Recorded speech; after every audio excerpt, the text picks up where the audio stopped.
창업자들이 제일 궁금해하는 것 중에 하나가 과연 사업을 하기 위해서 어느 정도의 돈이 있어야 하나 하는 것입니다. 창업에 관심이 있지만 수중에 있는 돈이 충분치 않다는 판단 아래 창업을 포기하는 경우도 많습니다. 하지만 무역의 경우에는 초기에 대규모 창업 자금이 없어도 사업을 시작할 수 있는 길이 열려 있습니다. 무역 관련 업종 중에서도 수입 판매의 경우에는 초기 자본이 있어야만 창업이 가능합니다. 최소한의 수입 결제 대금과 일정 기간 재고를 보유할 만큼의 자금이 없이는 수입 판매를 시작할 수 없습니다. 하지만 유선스 LC나 DA와 같은 외상 거래 조건을 활용하면 자기 자본이 없이도 수입 판매 사업을 벌일 수 있습니다. 다만 이런 방식으로 거래를 하기 위해서는 은행과 별도의 약정을 맺고 해외 공급업체로부터 유선스 LC나 DA 방식에 대한 동의를 받아야 합니다. 수출의 경우에는 비교적 작은 부담으로부터 자유롭습니다. 신용장과 연계하여 내국 신용장 방식을 활용하면 자기 자본이 없이도 국내 물건을 해외에 수출할 수 있는 길이 열려 있습니다. 또한 수출 신용장이나 수출 실적을 기준으로 다양한 무역 금융의 혜택을 받을 수도 있습니다. 자신이 직접 무역 거래를 하지 않고 셀러 또는 바이어의 에이전트로 일하는 무역 에이전트의 경우에는 자기 자본이 없어도 얼마든지 사업을 확장할 수 있습니다.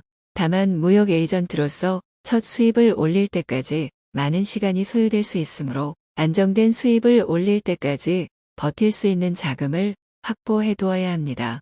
이 밖에도 업종과 관련 없이 공통적으로 발생하는 사무실 임대료, 통신비, 해외 출장비 등의 비용을 충당할 자금의 뒷받침이 있어야 합니다. 이중 사무실 임대료는 각자의 자금 능력에 따라 적합한 수준을 정하면 되고 사무실 임대료가 부담스럽다면 소호 사무실을 이용하거나 집에서 일해도 됩니다. 통신비의 경우에는 가급적 이메일을 사용함으로써 비용을 최소화할 수 있습니다.